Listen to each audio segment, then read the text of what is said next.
Hemşireler 8. bab. Aradan birer hafta o'tmayla Mehray Aminadan kelgan telefonni qabul qildi. Salom soatlardan keyin nihoyat cho'chigani talaffuzda "Ha?" dedi-yu, uni ichiga tushib ketdi. "Hada nim bo'pti danga?" dedi Aybuloq hadisga qarab jiddiylashib. Aminaning bo'yidan ajrab ketibdi, dedi Mehray past ovozda. "Siz oldin qatim ko'rishganda sizga bo'yimda bor deganmidi? Siz ajab undaq gap qilmagan-ku." "O'zim bilmadik-a. Nadiga biz berib yo'qlab kelaylik." Ular darhol kiyimlarini kiyishib, mo'misning tomoq pishdi, "Nayga borsizlar tomoq vaqtida?" deb tovlashlarga qaramasdan doktorxona qarab yo'l oldi. Mehray boya telefonda Amina degan gaplarni o'ylaydi. Gibidan qaraganda yo'ldosh uning so'zini beribdi. Lekin nimishqa? Ularning to'y qilganiga tiri 2 oymi bo'lmagan-ku. Faqat bir oyli o'tibdi. Ondan yo'ldoshi xo'jani ish chiqib qolganligini aytib ketib qopti. Telefon qilibla so'zni beribdi. Tova, bu zodi qandoq sho'p ketdi? Amina 2 kunlik tomoqni yeldan o'tmay yig'lab chiqibdi.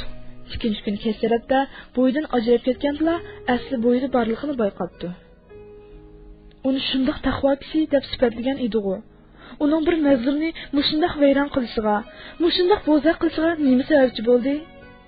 Mehray xiyollarning oxirini o'ylay olmadi. Faqat u o'zi ansirgan ish bo'lib qolishini ansiraydi. Ular doktorxonaga kirganda yoshli cho'ngroq bir semiz ayol Aminaning beshida piqirab yuradi. Aminaning ko'zlari yig'idan ishg'an, ko'zlari bir nuqtaga tikilguncha jimida o'tiradi. "Azroq bo'lsin tomoq yandayman, ma'val nimda qildigandu?" Yiliq ayol tomoqni zo'rlab jili biladi. Ondan Aminaga do'qqagandek qochini ustol ustiga taqqida qo'ydi. "Osh xonim, qandoq arsarangsan? Ardigan bir kesi bir keladi. Ayni chog'i tegma, yosh qiz bola, o'zing oliy maktab bitgan, chiroying bir obdan bo'lgandikin, o'zingga loyiq yosh boldan birini tepib o'ytu desam, mush odam taqvatdi, oqdi, ko'kdi, meni asraydi, dilim azor bermaydi deb ikkinchi xudulliqqa o'zing holat deyding. Endi nima ayklab bersa, tomoq niya deganga yigina ishim siqmay." Ayolning talaffuzdan xafa bo'lgandek bilinsimi, bir yerlardan kuyinayotganligi bilinib turadi. "Ikkinchi xotun," dedi Aybuloq cho'chib. Mehray gap qilmang degan ma'noda bir barmoqini leviga qo'ydi va Aybuloqning qo'lidan tortib, uni neriroq tortib akatdi. "Qarang, biz yotoqqa kirganda ortiq gap so'ramayli. Amina o'z digiz po'st desin, bo'lmasa bizni jim turayli. Ma'qulmi? Men zot uning to'yimi shundaqroq to'ymikin deb gumon qilgan, o'ylig'imda chiqibdi. Ey Alloh, bu qizga o'zing sabr ato qilgaysan." Ular kayniginib yotoqqa kirishdi. Amina ularni ko'ribla, lavlari o'mchib, ko'zlari boshqadan namlashga boshladi. "Yo'qlab kelganlarga rahmat va xush ko'rdinglar meni. Tunigundan beri yolg'iz bek zerikkandim bu yerda," dedi bo'g'iqroq ovoz bilan. To'la yig'lab, ovozini bitib ketgan edi. "Yolg'iz deb ketginni, men tunigundan yoq ijak vaqtimmi bu yerda?" dedi ayol kulimsirab. "Ha, endi do'stlarim keldi, noz qilmay, mau ochdan 2 qo'shqiching, ma'qulmi?" Amina u ayol uzatgan qochini qo'liga ilib, bir qo'shiq oshni zo'rlab leviga tangladi. Lekin osh uning gilidan hech o'tadigandak emas edi. Arani bir oz sukunat bosdi. Birdamdan keyin Aybuloq zodlicha deya olmadi. "Aminada, u odamning telefonini danga, o'zim bir telefon qilay. Nimda jinimni chiqirdi?" "Bo'ldi, telefon qilsangizmi olmaydi baribir. Men necha qatim qilgan, faqat og'linimidi. Men qilib baqaqini, nima gibi borgan bir anglayli. Olsun, amsa og'izga amal chiqdi. Xotirjam bo'ling ha." Aybuloq Amina bergan telefon nomerini ilib, zirqib chiqib ketdi. 2 oyning boshlari. Gurkirab chiqayotgan shamol Aybuloqning tenini emas, qalbini muzlatib boradi. Odamlar nima degan murakkab. Boshqalarning baxtiga mushundoq o'ltirib, yuraklari pijjida qilibmi qo'ymamdigandu?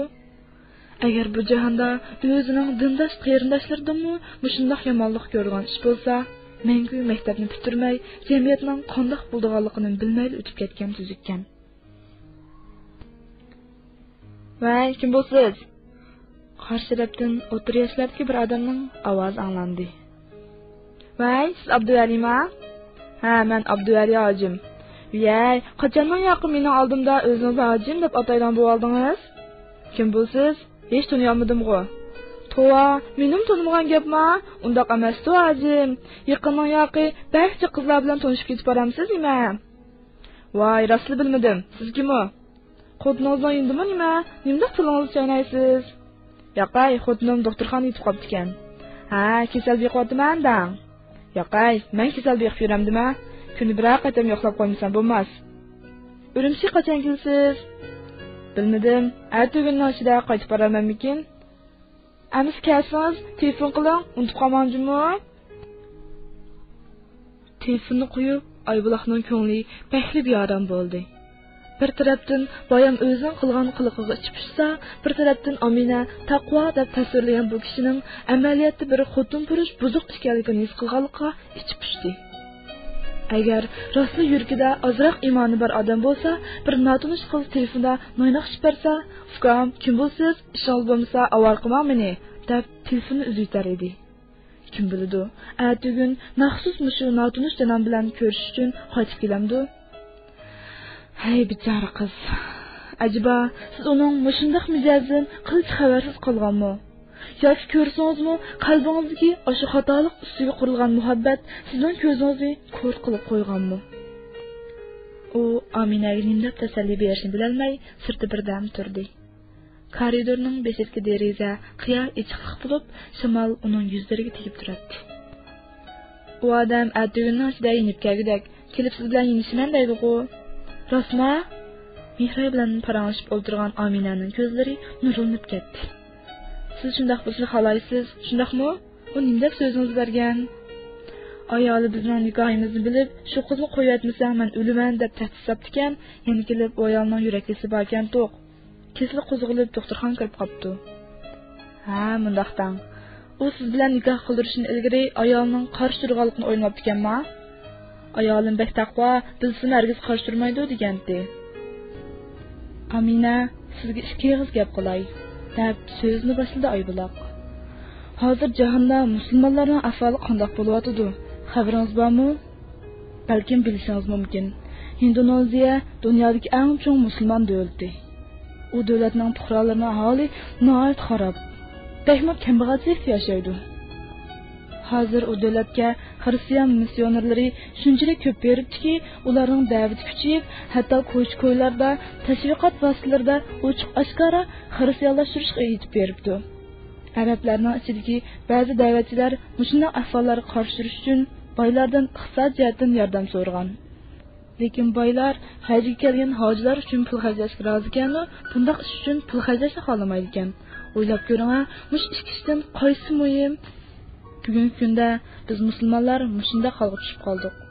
Qilayotgan ishlarimizda shariatning hukmini buzmaymiz. Bir narsani qilaymi, qilmaymi deb ikkilansak, Alloh qo'yisini bekrak yaxshi ko'rdi deb emas, men qo'yisini bekrak yaxshi ko'rman degan o'ylaymiz. Mush ko'p xotinlik bo'lish masalasiga kelsak, bu Alloh ruxsat qilgan ish. Lekin bu sunnat emas, farz emas. Rasululloh hech qachon xotinni jiq olganlar taqvolar demadi.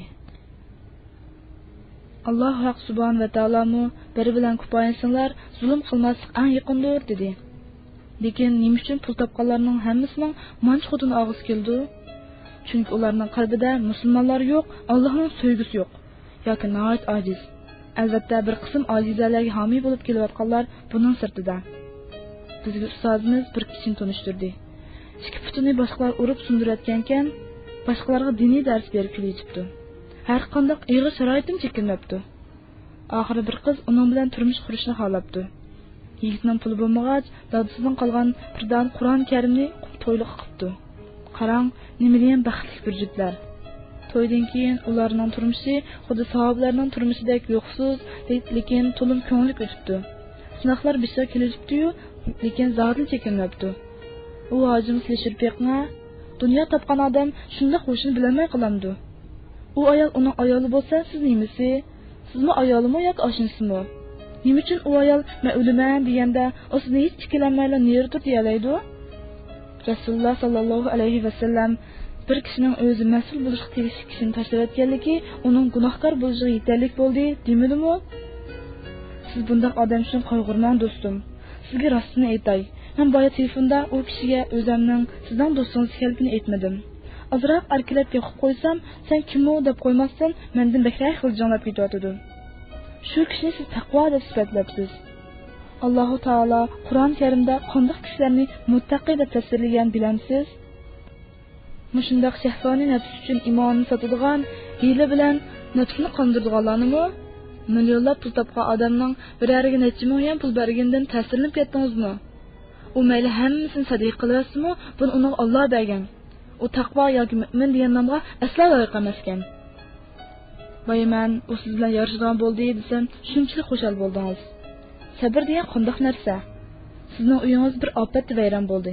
Natijada hukumat sizga undan necha hassa yuqori pul bilan to'lam berdi. Siz uyim ajabmi yaxshi vayron bo'lib ekan deysiz. Mana bu sabr. Alloh bizga biz yo'qotgandan yuzlab hassa yaxshini berdi. Bo'ldi, endi u kishini izlamang. Ko'nglingizni chiqariting. Alloh sizga sabr ato qilsin. Iqtisod jihatdan qiynalib qolgan bo'lsangiz, buning amalini qilaylik. Lekin endi u kishi uchun yosh to'kmang do'stim. Amina öksüp yig'laydi. To'g'ri, Oybuloqning gaplarining asosi bor. Lekin unutish shuncha osonmi? Uning oilasidan ko'ngli so'yishmaydi. To'y qilib darman deb o'yladi. Bundoq natija chiqishini u nima biladi? Ko'ngli buzildi, yig'ladi. Xuddi hamma dardini yig'lab tugatmoqchi bo'lgandek yig'laverdi. Yig'lab etib, bu qazoga bosh egmaylik bo'larmi deb ansirab to'xtadi. Birozdan keyin yana yig'ladi, yana to'xtadi. Shu kuni Urumchida qor yog'di. Oybuloq bilan Mehray ko'chada birdan mangdi. Bir-birining chiroyiga qaramaydi. Gapmi qilishmaydi. Bir hazodan keyin Oybuloq yig'lamsirab turib, hadisiga qaradi. Hada, tavsiya chiqayli bek to'ngib ketdim. Mehrayning yuzlari yosh bilan yuyilgan edi. U beshini ko'tarib osmonga qaradi. Osmon qop-qora. Odamlar osmonni mehnat qilyapti. Kichigida yeydigan oppoq qorlar hozir yo'q. Kichigidan g'uborsiz sog'lar amdi kelmaslik ketgan. U qo'lini qorga tangladi. Qo'liga qop-qora islar bilan bulg'angan qorlar tushdi-da, birdanla erib, qo'llarini yunda qilyapti. Mehray qorga qarab turib yig'layapti. Ko'zi bilan emas, yuragi bilan yig'ladi. Oybuloq hadisni ching quchoqlab oldi. Ikkalarning mo'rlari o'ksishdan titrab turadi. Yo'ldan o'tgan kechganlar ularga hayronlik bilan qaraydi. Ularning nima uchun yig'laydiganligini hatto o'zimi bilmaydi. Og'izda musulmonlik da'vosi qilayotgan kishilarga ziyoda ishinib baxti chekilgan do'sti uchunmi? Yoki do'sti bilan o'xshash kulfatga qilishni ansirgan o'zi uchunmi? Dilnur Aminaning ishini anglab yig'ladi. Yuragidan chiqarib o'ksib yig'ladi. Ular jamiyatni tex tushunmaydi. Ular ko'p ayollik bo'lish Alloh ruxsat qilgan ish. Buning hech qanday xatosi yo'q. Boshqa ayollar bilan inoq o'tib, bolalarni tam beqishib, ko'p ajr olg'ili bo'ladi deb o'ylaydi. Ayollar ichidagi hasad, kundashlik deganlardan ularning xabari bormi deysiz? Amina to'y qilishdan ilgari Dilnurga maslahat solganda, Dilnur tex uni qo'llagan edi. U bundoq natija chiqishni shudimi o'ylab ko'rmagan. Ko'nglida biz oliy maktabda o'qigan, bundoq qilsak bizga mos kelmaydi, davatgan qizlarga ulgu ko'rsatib qo'ysin deb o'ylagan edi. Allohning qonuni hamma odamga o'xshash deganni isbotlab bermoqchi bo'lgan. Lekin buni hamma odamning iymoni ko'tarib yetolmaydiganligini u o'ylab yetolsunmi? U o'ksib yig'ladi. O'zining ayni vaqtda Aminani qo'llaganligi uchun yig'ladi. Xudo Aminaning baxtsizligiga o'zi sababchidek his qildi. Yurgida Aminadan qayt-qaytlab kechirim so'raydi. Dilnurning o'qish bitirishiga ozla qoldi. Umi boshqa hamshirlarga o'xshash o'qish bitirgandan keyingi turmush haqida o'ylanadi. Yaqinda yuz bergan bir ish uning yuragini pushlaydi. Yaqinda uning bir yurtdosh qiz aksini tanishtirgan edi. Aksi haqiqatan har jihatdan bilimlik, sunnatga ergashgan yaxshi yigit ekan. Singlisining vosita bo'lishi bilan Dilnur u yigitni xeyli yaxshi tushundi. Bu ish ustida istixora qildi va bu ishning xayrli bo'lishini Allohdan tiladi. Lekin kim o'ylagan, bir kun u yigit tuyuqsiz sansiga men bunday qiz bilan to'y qila olmaydi ekanman, uning ota-onasi islomni tushunmaydigan kishilar ekan debdi. Dilnurning ko'ngli lassida bo'lib qoldi. Acaba atanız İslam'ı tushunganlik uchun Dilnurni cho'qim İslam'ı tushunmaydigan yigit bilan to'y qilish kerakmi? Atanız davlat kadri bo'lganligi uchun uni cho'qim davlat kadri bo'lib ishlash kerakmi? Uning bir haqiqiy yaxshi musulmon yigit bilan to'y qilib, islomiy oila qurish huquqi yo'qmi? Bu g'amlar o'xshashli biz oldingi bablarda tilga olgan Fatima, Ruqiya va Ra'no qatorliq qizlarning g'ami edi. Ularga yana qanday chiqish yo'llari bordi? Boshqalarning tanishtirish bilan Liviyada shariat ilmida o'qiyotgan bir yigit bilan to'y qilishib bitishgan edi, deb yozgan edi Ruqiya Mihroga yozgan xatida. Uning uydagilar bizning uyga berib ekan, nimasini day, ularning qarashicha men pek kambag'al ekanman. Ularning o'g'li uzun yil chet elda o'qigan ekan. Shunga men unga mos kelmaydiganman. Kimning qaqshay? Bilamsiz Mihray, agar men o'g'il bol bo'lgan bo'lsam, Raurs o'g'il bol bo'lardim. Hozirmi ba'zi Raurs yerlarda ishlab, ozroq pul tepib, ondan yana davomli o'rlab o'qishni, cho'ng-cho'ng natijalarni qozonib, musulmon hamshirlarni ko'ziga ilmayotganlarni vaqt tegizishni o'ylab qolaman. Lekin buning nimaga foydasi bor? Allohning buyrug'idan, shariatning ko'rsatmasini chetnab topganlarim menga oxiratda kichikini bo'lsin asqatamdi. Sabr qilaman. Alloh pek ulug'dir. Menga hamon bir chiqish yo'li berdi. U bola sabr qilib turing. Alloh xolsa men uyimdagilarni cho'qim qoyil qilaman deydi. U bola o'zi haqiqatan yaxshi, taqvo bola. Lekin mening shularning gapini o'ylasam-da, endi o'yiga kelin bo'g'im kelmayli qoladi. Mehraymu ig'ir uftardi. Uning ota-onasining talbi bo'yicha bo'lganda, u cho'qim xizmati bor, qodir oilasiz cho'ng bo'lgan yigit bilan to'y qilish kerak. Lekin e'tiqodchi. Uning ota-onasi azaldan yigitning e'tiqodining qanday bo'lishi bilan hisoblashib o'tirmagan. U qanday qiladi? Uning do'stlari qanday qiladi? Hamshirlarning g'ami tugab, butun zehni bilan Allohning borligi va birligi ustida fikr yurgizadigan, inchki masalalar ustida o'ylanadigan, butun vujudi bilan Allohning ibodatiga beriladigan kunlari qachon kelar?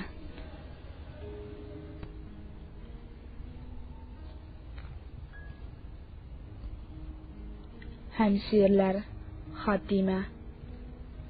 Avgustning oxiri hamma atrof chiroyli tusga kirgan. Meva-chevalar to'kma bo'lib ketgan vaqt edi.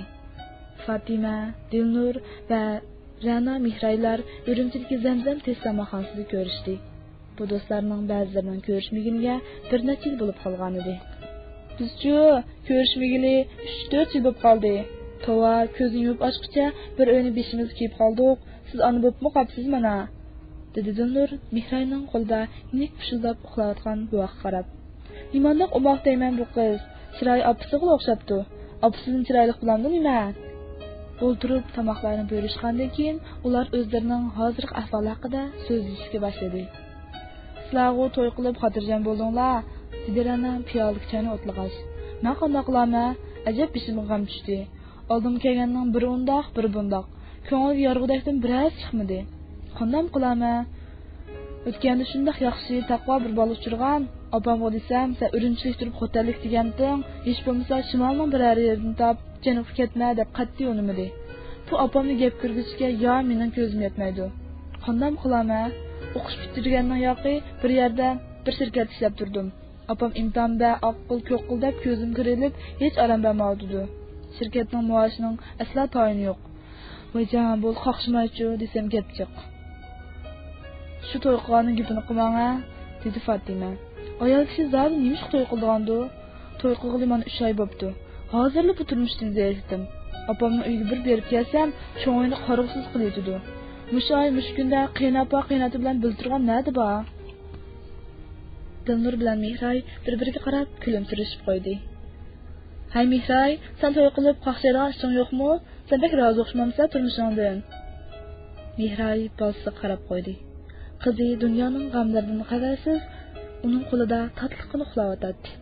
Azroq qon ochiq og'izdan sutida purab turadi. Hay adash, turmush deganda kimning g'ami, kimning dardi yo'q deysan, dedi birozdan keyin Mihray og'iz ochib. Burun har qatim ko'nglim yerim bo'lganda, Alloh xolsa, yaxshi taqvodor bir yigit bilan to'y qilsam, o'zim tushib turmushim, o'zimning uy bo'lsa, bolalarim bo'lsa, erimning xizmatini yaxshi qilsam, ibodatlarimni yaxshi qilsam deb o'yladim. Yigitlar iymon yo'lida nima sinoq duch keladi? Albatta sinoq duch keladi. Lekin qizlardek bo'lishni tayin. o'g'il bol degan namozni o'qib, sirtqi qiyofatini boshqalar bilan o'xshash tutib yuralaydi. Lekin iymoni qalbida kuyayotgan, yuragi ahadu deb so'qayotgan har bir hamshira cho'qim avratlarni yo'gashni tanlaydi. Natijada atrofdagilardan farqli bo'lib qoladi. Boshqalar ularni bum, ro'pas, yana bir nimalar deb masxara qiladi. Oilada ota-ona, jamiyatda xizmat va o'g'inish bisimi tufayli sinoqqa duch kelib turadi. Asli mencha haqiqiy e'tiqodli yigit bizning shu tortgan jafolarimiz uchun bizni qadrlashi, bizni sinoqlar oldidami tavranmay sabot bilan turganligimizdan faxrlanishi, bizga yaxshi ibodat qilgan muhit yaratib berish kerakdi. Mana bularni bir ojiza qilgan yordam hisoblab, Allohning roziligini tilishi yaxshiroq edi. Lekin yigitlarga bizning bu tortgan jafolarimiz bak odatli ish hisoblangan ekan. Bu degan qilishga tegishli ish, maqtab ketgudek, og'irib ketgudek ish emas deb o'ylaydigan. To'g'ri, bu bir qilishga tegishli ish, lekin ham maqtashga tegishli ish. Agar bu bak odatli ish bo'lgan bo'lsa, Alloh mushundaq musulmonlarni iymonda rasul deb atab, jannatni va'da qilmagan bo'lar edi. To'y ajoyib bo'ldi-ku. Oldingizda mushkullar o'tib ketadi deydigan bir umid yo'q. Atrof qorong'ulik tutayotgandek turdi-ku. Ota-onam bilan munosabatim iliqidek. Ular mening oldirab to'y qilganimga, to'ydan keyin xizmat qilmay uyda o'tirganimga rozi emas. Turmushimdimi ham o'zimchilik bosh og'riqlarim bor. Uzun o'tmaylar bo'yimda qoldi. Qizimni tug'ildi. Hozir eng chong umidim mush qizimni yaxshi tarbiyalash bo'lib qoldi. Sabr kerak. Sabr ko'ngilni xush qildi ham insonni ajriga erishtirdi. Sabr qazoga rozi bo'lish emas, uni xushallik bilan qabul qilishdir. Sabr qilayli. Alloh xolsa, kunlarimiz mush dunyoda yaxshi bo'lib ketadi yoki oxiratda. Rastaysiz, dedi Zulnur uzun sukutdan keyin so'z qo'shib. Mening ota-onam islomni tushunishga boshladi. Burun shuncha qattiq qo'lliq bilan qarshi turib ketgan dadammi hozir namoz o'qishni boshladi. Mening xizmat qilmay uyda turishimga ortiq gap qilmadi. Lekin yo'ldishimning uydagilari meni ta hozir qadar yoqtirmayotdi. Ular islomni qiltirib tushunmaydi. Lekin men buni sinoq deb o'ylamadim. Balki Alloh menga bergan fursat deb o'yladim. Albatta, Alloh azdirgan kishini hech kim hidoyat qila olmaydi. Lekin men qo'limdan kelganicha tirishib baqsam bo'ldi-ku. Kim bildi, mening sababimdan ular hidoyat yeb qolamdi texi. Agar rasli shunday bo'lib qolsa, uning ajri cheksiz bo'ldi. Yo'lishimning e'tiqod narsasi bo'lsa, mana bu ansiraydigan ish. Lekin boshqalari necha vaqtdan beri ko'rganlarimiz qaraganda hech qanday ish emas. Shunday emasmi? Yana kelib turmushingizda o'zingizlarni rozi qilgan taraflarni o'ylab ko'ringlar. Ajaba turmushimizda hech qanday yaxshi ish bo'lmadimi? Burunqidimi battar ahvol turatamsizlar? Jimjit o'ltirib turmushim to'g'risi o'ylaganimda Allohning ne'matlariga ko'z yumib qolganini his qilman. Shunga hozir qoqshig'im kamas bo'lib qoldi. Qizlar, shunday issiqda aboyi kiyib olib ismidinglarmi? Dedi birozdan keyin Fatima. Alloh taolo Qur'onda bizdan shunday kiyinishni talab qilgan-ku. Buni sizni biladingiz-ku Fatima. Burun sizni jilbob kiyib yuradingiz, endi padishimga tushib qolibsiz-ku. Qarang, bu Urumchida aboyi kiyilib yursa, hamma odam boshqa qaraydi-ku. Men sizlardek ishkida turavergan bo'lsam, aboyi kiyib yurgan bo'lardim. Qiziq, ishkida tursangiz aboyi kiyadingiz, lekin bu musulmonning yurtida padishim kiysiz. Siz bu yerni ahvolni tushunmaysiz. Ishkida kimning nima kiyish bilan xalqning nima kori? Dömürning Fatimaning uchisidagi kiyimlarga va yog'liqining oldi tarafidan qasddan chiqarib qo'yilgan kichikina ma'nochiga qarab, ko'ngli g'ash bo'lib qoldi. Ayni chog'da Fatima shuncha mushkullar bilan bu yo'lni tanlagan. Oshu jilbobi yog'liq uchun ajoyib kunlarni ko'rgan edi. Mana endi cho'ng mushkulotlar tugab, qiyin sinoqlarni o'tib bo'lganda, shunday kichik ishlar sababidan chekinishga boshlasa, qaraganda sinoq musulmon uchun haqiqatan muhim ekan. Musulmon sinoqlarga duch kelib tursa, iymoni to'linib turdi ekan. Musulmonning har bir qadami sinoqku, har bir lavzi sinoqku. Ey Alloh, bizni sinoqlardan o'tadigan musulmonlardan qilgin. Bizni iymonda rostli mu'minlardan qilgin. Bizni haqning oldida bosh egadigan, haq so'zlaganda, ey Alloh, biz angladik, itoatingga bo'ysunimiz deyiladigan qilgin. Mening bir do'stim bo'lgan Ruqiya degan, balkim sizlarning yodingizda dedi Mikroy ko'pchilik qarab. Hammalar ha degandek bishni lang'ishdi. Shu do'stimning beshiga ajoyib sinoqlar kelibdi. Sabr degan qanday bo'ldi ekan, hammamiz uningdan o'rganib qo'ysak bo'ldi ekan. Shu do'stim yaqinda men bir ilxat yozib ekan, menga bak ta'sir qilib, biz chiqarib olgandim. Menimni saqlab yurayman. Xalsana o'qib beray. Ko'pchilikning ma'qulligini olgandan keyin Mehray xatni olib o'qishga boshladi. Assalomu alaykum, qadrli do'stim Mehray. Qandoq ahvoling? Sen bilan mundashmag'li xeyli uzun vaqt bo'lib qopti. O'qish bitirib uzun o'tmayla to'y qildim. To'yingning chiyig'ida qatnashdim. To'ying bo'g'icha kutib turolmay xizmat sababi bilan ketib qoldim. Shu chog'da Sudanga berib xizmat qilmoqchi bo'lganligim sening yodingdadir. Hozir seni tafsiliy ahvoldan xabardor qilay. Sana ilgari deganimdek, bu bir Jungolikning Xartumda ochgan Yo'sinsa shirkati ekan. Shu shirkatga shu yerdagi ishlarni boshqarib berganga bir muavin direktor lozim ekan. Lekin Jungoliklar Sudanning sharoitini yoqtirmay, u yerga berishni xohlamagan o'xshaydi. Balkim shirkatning direktori mening musulmon ekanligimni ko'rib, buni o'zining tijoriy foydali deb o'ylab qolgan bo'lsa kerak. Chiq o'yishib o'ltirmayla meni bu xizmatga qabul qildi. Mening erishgan natijalarim, TOEFL, GRE guvohnomam, har xil faoliyatlardagi olgan mukofotlarim bilan davlat ichidagi xeyli donliq shirkatlardami xizmat topa olgan bo'lardim. Lekin ash muhitning musulmonlarning yurti ekanligini, islomiy muhit ekanligini o'ylab, shu yerda ishlashni tanladim. 8 oyda Beyjingdan Xartum aerodromiga qarab uchdim. Aeroplandan tushishim bilan ajoyib issiq bir havo yuzimga urildi. Nafsim qisilib, badnimdan tarlar shuqirab iqishga boshladi. Mashinada o'tirib atrofga qaradim. Shunchalik oddiy sodda muhit, shunchalik pokiz kishilar. Ayollari mushunda qiziqdimi, qatma-qat aboylar bilan avratlarini to'liq yo'gab yurishdi ekan. Yuzni yo'ygan ayollarmi ko'chada onson uchrab turadi. Ular qarab shunchalik masligim keldi. Xizmatim ig'ir emas edi. Bo'libmi atrofimdagi muhit meni pek suyundiradi. Xizmatdan yongandan keyin masjidga kirib yo Qur'on o'qiydim, yo namoz o'qiydim. Lekin atrofimda men faransa oladigan ayollar oz edi. Men arabcha bilmayman, ular inglizchani yaxshi bilmaydi. Barg'ansiri ko'nglim yerim bo'lishga boshladi.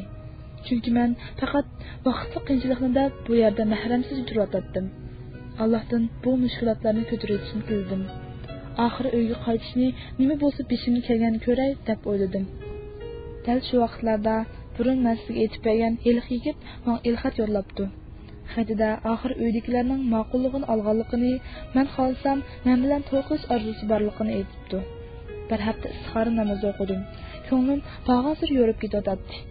Bir haftadan keyin uningga ma'qullik bildirdim. Va uyimdagilarning roziligi bilan men Makkaga bordim.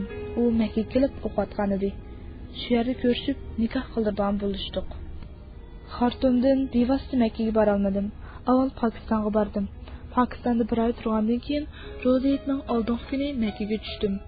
Roziyat kuni hit namozdan keyin nikohimiz o'qildi. Alhamdulillah, u menga baxtli kuyunatdi. Uyimiz masjidning ichida bo'lib, u har kuni atganda asrga yaqin vaqtgacha dars o'qiydi. Men asrdan shamgacha biz turayotgan masjiddagi imomning darsiga qatnashatdim. Bir yildan keyin farzandimiz tug'ildi. Xadija deb ism qo'ydik. Kunlarimiz shunchalik ma'nilik, ko'ngillik o'tadi. To'y qilgandan buyon bu bir yilni bir kundek o'tkazib kelgan edik. Bola tug'ilgandan keyingi xushalliqqa teg'imi gap ketmaydi. Qizimiz 5 oylik bo'lib qolgan vaqt edi. Bir kun atgan yo'ldishim yana bir shaharda qildigan ishi borligini aytib, uydan chiqib ketdi. Tova, hech qachon men undaq tuyg'u bo'lib baxmagan. Shu kuni tuyuqsiz uning uydan ayrilishiga qiyolmayli qoldim. Uning qo'lini ching tutib oldim. Qo'llari shunchalik issiq edi. Toki uning qarisi ko'rinmay qolguncha keyin qarab turdim. Nimishqidir shu kuni uydagilarni pek sevgandim. Yig'i tutib turadi. Odatda zodi yig'isi yo'q qizimmi shu kuni yig'lab to'xtamadi. Bazlab to'xtalmay, oxiri tunji qitim qizimni silkib tashladim. Qizim qiyqirab yig'lashga boshladi. Shundoq besaramjon holatimda telefon ansiz jiringlab ketdi. Odatda uyga telefon kelsa, erlardan kelgan bo'lmasin deb men aldirab olmaydim. Shu kuni ixtiyorsizda telefonni ishga jiringlishiga ilvobdiman. Telefonning yana bir tarafida bir kishi arabcha so'zlayotdi. Men texi arabchani ancha yaxshi o'rganib olmag'achqa, ha deganda sal o'diqib qoldim. Qarsirab so'zni oldirmay takrorladi. Yo'ldishingiz boya qatnash vaqasi yo'liqib doktorxonaga olib ketdi. XX doktorxonasiga bering. Darhol. Men quloqlarimga ishonmay qoldim. Bundaq bo'lishi mumkin emas-ku? Yo'q, mening yo'ldishim cho'qim saq. U cho'qim azroq yorlandi. Men darhol doktorxonaga berib, uning holidan xabar olay. Aldirab-saldirab kiyimimni kiydim. Yüzümge niqabımı saldım da doktorxonaga qarab yurib ketdim. Doktorxonaga kirib, sestralarga aram tasgibimni uqtirib, yo'ldishimni aram topdim. Yo'ldishimni, uning ro'yi allaqachon mangulik safarga ketib qolgan jismini topdim. Yig'ladim. Qizim bir tarafdan qiyqirab yig'ladi. Toki yoshlarim qurib, ovozim tutkicha yig'ladim. Yo'ldishimning qo'llarini tutdim. Muzlab ketgan ekan. Necha kungacha hoshimni topolmay yurdim. U hozirli ishdan kirib qolgandek ishga talmirdim. Quloq tubimda necha kungacha uning ovozi olinib cho'chib qaradim. Kechalari qizib, jo'ylab uxlay olmadim. Oxiri qizim bilan ikkimiz tongda doktorxonaga kirib qoldik. Doktorxonaga yetib o'ylandim. O'lim bizga nisbatan cho'ng ish ekan. Lekin mohiyatidan qaraganda bir o'tangdan yana bir o'tanga borgandek bir ish ekan. Yo'ldishim hayotini ilm tahsil qilish bilan o'tkazdi. Chumuli chog'liq narsaga azor berishni xohlamaydigan shirin so'zli kishi edi. Axloqida nuqson yo'q edi. Albatta bu hijron menga bekmi og'ir keldi. Bilamsiz do'stim, uni shunchalik yaxshi ko'ratdim. Qizimning dodi mehrdan mahrum cho'ng bo'lganligini, yuragimning yo'ldishim bilan dafna qilinganligini, yuraksiz odamdek bo'lib qolganligini o'ylasam, puchlanaman. Lekin sabr qilishimiz kerak. Allah sınaqni yaxshi ko'rgan bandasiga berdi. Men mushundaq sınaq kelgini qaraganda, mening imonim Allohga yarabdi. Allah menga sabr ato qilsin. Qazodan xushal bo'lishni nasib qilsin.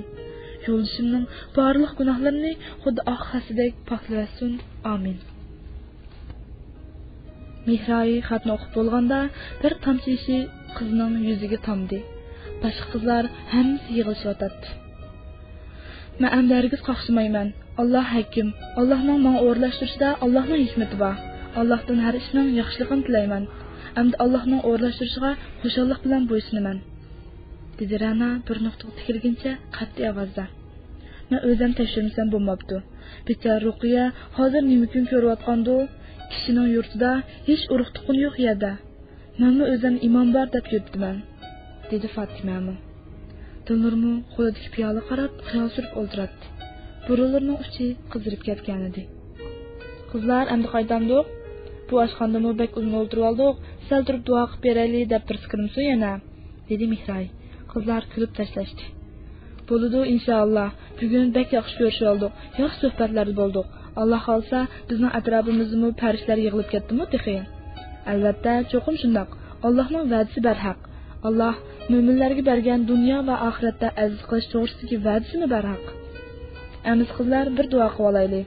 Farishtalar anglab turgan bo'lsanglar, amin deyib beringlar. Yakshanba kuni bir qancha qiz Dilrabaning maktabiga uni izlab kelishgan edi. Dilraba ularni o'zi doim berib o'rganish qilgan bir xizmat joyiga boshladi. Bu yerda kichikina ravoq va chimliqlar bor edi. Ular ravoqda cho'rdab o'tirishdi. "Men bu qizlarni tunshirib qo'yay Dilrabada", dedi Sumayya ismli qiz. Bular texi bu yil yangidan o'qishga kelgan qizlar. Qarang, hammasi kelib o'rnish bo'pti.